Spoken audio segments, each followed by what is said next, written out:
Everything in our life is controlled by 3 decisions. And I think one of the most powerful things we could do to serve you is have you become clear of what the controlling force is that's controlling the quality of your life. And you and I both know it's not the amount of money in your pocket, it's not who you know, it's not even what you've been through. It's really the decisions you make moment to moment about a couple of different things. And the 3 decisions I made in that moment that I'd like to pull your attention to just real quick are, in this moment you're making these 3 decisions, by the way. The first one is, what are you gonna focus on? And whatever you focus on, you're gonna feel. In fact, many of us in this room, who's ever focused on something, you were thinking something horrible was gonna happen, you experienced the pain of that failure or that challenge in your life, and then it never ever happened. Who's had this experience? Say, I. And if things aren't bad in your life, you can always think of shit that hasn't even happened yet and feel bad in advance. Because whatever you focus on, you'll feel. Focus equals feeling, because if you start to take control of your focus, you take control of your life. And the second decision you make is, what does it mean? As soon as you look at something, think about something, focus on it, you gotta decide, what does this mean? Is this the beginning or the end? Is this punishment and reward? Is God trying to hurt me or trying to challenge me? Or is this nothing to do with God? I was just being a lazy bastard. Right? The meanings we give to things control our life. If you think it's the end of a relationship, are you going to behave the same way as you think it's the beginning of a relationship? In the beginning of a relationship, when you're totally in love with someone, what will you do for them? Tell me, what will you do? So when you have the meaning that this is the beginning of the relationship and this person's the most incredible thing and you will do what for them? What will you do? Anything. When you're in that place, you do anything in the beginning of a relationship. In the beginning of a relationship, if your partner said, would you take out the trash? But after about 7 days or 7 weeks or 7 months or 7 years or 70 years, one day someone said, would you take out the trash? You go, what do I look like, your janitor? You go, what happened to our passion? I'll give you a clue. If you want a relationship to last, if you think it's coming to the end, do what you did in the beginning and there won't be an end. Because when you think it's the beginning, you behave differently than the end. The meaning we associate to things controls our entire lives. And when you come up with a meaning, it produces an emotion. And if you and I want to look at the quality of our life, there's only a way to define it. One way, really, that's real. How do you feel every day? If every day of your life you got $1 billion and every day you feel guilty or angry, by the way, nothing worse than an angry rich man or woman, isn't there? You just want to slap them, don't you? How do you have the right to be angry? But they find a way. But if you got $1 billion and you're angry and you're pissed off and you're guilty all the time, what is the quality of your life? You can be miserable no matter what you have, and you can be euphoric having nothing. We all know it's true. In fact, is it possible to learn to let, for example, all hell could be breaking loose around you, and you could just be sitting in a chair in this centered space, all hell breaking loose, and you could still feel great? Is that possible? Yes or no? Yes or no? Sure, but you and I live in a Western culture. Well, if you sit and bliss out, people come and take your furniture. So we have to be good at not only controlling the internal world, but our external world. And that's shaped by what we do. And what people do is based on their emotions and also their role models. So I thank you, Mark, and I thank all of you that are role models for people, where you show people that success does not mean taking, that success can mean truly growing and giving. That money, resources, and opportunity are things to be shared. They're things that are tools for a quality of life that you're able to enhance for people and for yourself and your family. Pretty beautiful thing. What does it take to develop a rich mindset? Since you've been both poor financially and rich financially, what do you think it takes to develop a rich mindset? You know, that is such a great question, because people don't understand how important that question is. People say to me, James, I need to make a quick $10,000 really fast. What should I do this weekend? That's not that's not a reasonable question, and there's no answer to that. But mindset is, and it almost sounds like cliche, so I'll get it more practical, but there's so many aspects of mindset, but you have to realize that money is not, how should I put this? Money is not something you get so you can spend it. Money is a symptom of having a good growth mindset, not a scarcity mindset. So having an abundance mindset. So for instance, this is just an example, but I write down ideas every day. I write down 10 ideas a day, and often I write down ideas for other people. I might write down, 10 ideas for Google, and I'll send them to Google. And as a result, I've been invited to visit, and I visited Google, Facebook, LinkedIn, Quora, Twitter. I visited all these companies because I share ideas with them. Do you know who Charlemagne the God is from Of course, the Breakfast Club? Great guy. So I once sent him a list during the pandemic. I sent him, hey man, I heard this recent interview you did with Joe Biden, and there was something you said there that really intrigued me. And so I outlined, just for the fun of it, I sent him an outline of a book I felt he should write. And I said, just ignore this note or do it. I don't care. And he did it, and he wanted to involve me. And I said, no, just do it. You should do this book. And what circumstances happened that I ended up doing it with him, but I really was fine if he had just done it. And people ask me, aren't you afraid of sharing your ideas? Won't people steal your ideas? And yes, sometimes. I once shared an investment idea with a billionaire guy who said he would do it with me, and then he didn't, and he made literally hundreds of millions using this idea. And he called me 2 weeks later and said, oh, it turns out I already did it. And I'm like, how did you already do it when you didn't even hear about it when I told you it? But people steal ideas.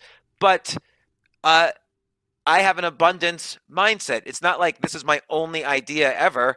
I'm going to if it was verification that I had good ideas, the fact that he stole it and it worked.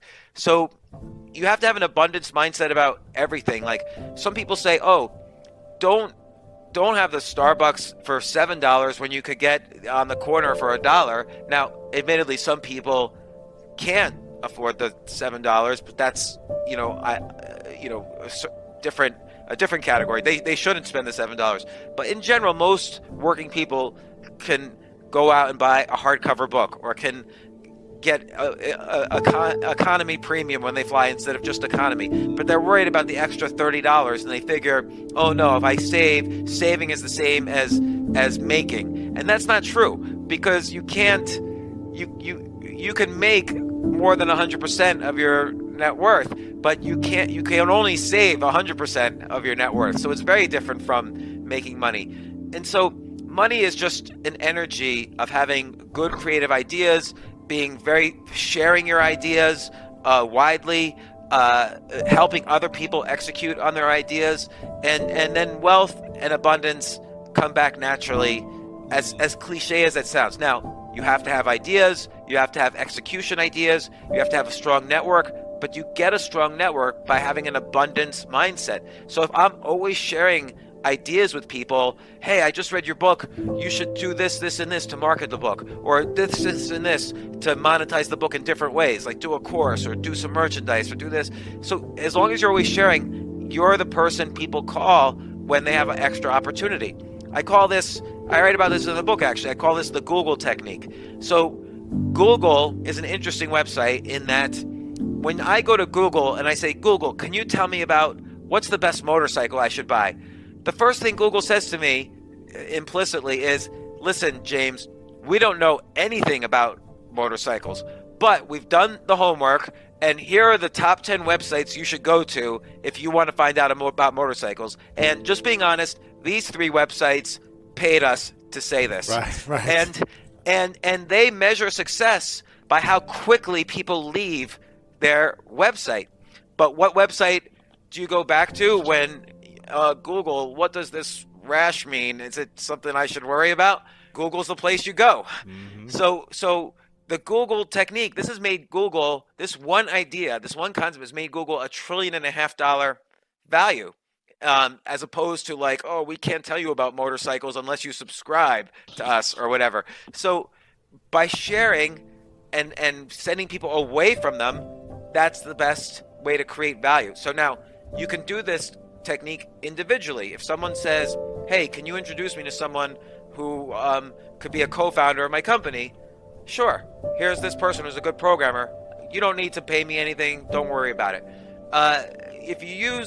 You might not be worth $1.5 trillion using this technique, but you'll be worth something, because there's opportunities always flow back. And it's not woo-woo to say this. It's not like an energy thing or a karma thing. It's just that's how abundance mindsets work. And so when I was really depressed about losing all my money, I thought, oh my gosh, I had won the lottery. I worked really hard for 5 or 6 years, and I made a lot of money. And then I blew it all.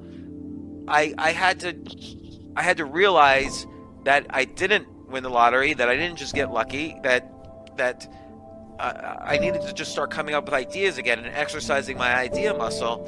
and I was so depressed. And then just a few months of writing down ideas, I felt like my brain was coming alive and like neurons were connecting, and it was like magic. And then things started to happen. I started to do things, because that's the key really, is taking the ideas and then doing something with them. Not all of them, because most of the ideas are bad. You're just exercising the idea muscle.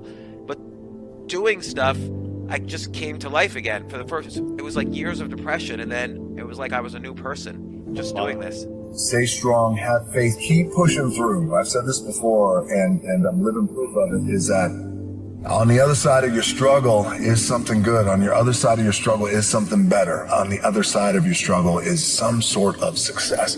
Look around you. You are here now, in a present time of greatness.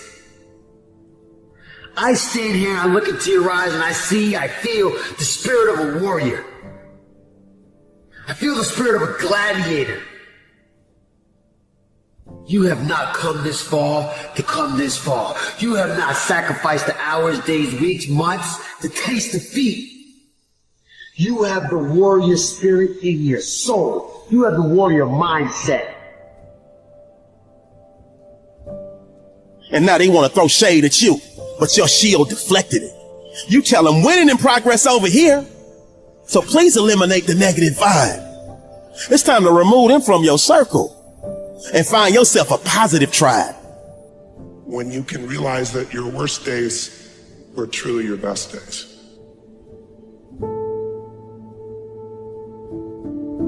When you can realize that every human being goes through pain and injustice, some more than others, but everyone goes through it. Everyone's had someone be completely unjust to them. Everyone has had someone hurt them who they loved and cared for deeply, or they trusted, or they looked to for support or love. It's part of how we grow.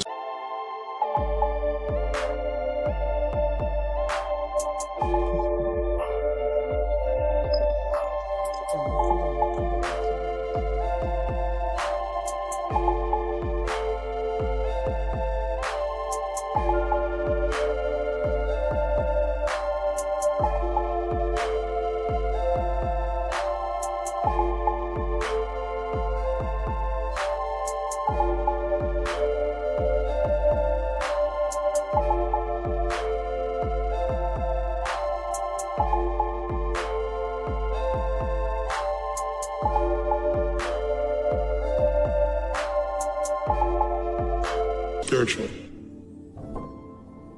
And the decisions we make in this moment, which are based in either love or fear. We can get so wrapped up in the details. How fast your race time is going to be, how much money you're going to make on this deal, what the coach is going to say, what are you going to write. We get so wrapped up in these details, we never get started in the first place. This is fear of success. This is fear of not knowing, and this is called faith. Go where there's no path and leave a trail. Don't focus on the fear. The fear is going to be in the room anyway. It's how you deal with things at that age. And then you grow up, but you don't necessarily shed that habit, that mentality. And it becomes obvious, right? I mean, you can talk to someone for 30 seconds and you know right away if they have that victim mentality. The world falling down, they're tired, they have so much to do, they're so busy, X, Y, and Z. I start to say, what if I can pull this off? It's the what if I can pull off a miracle.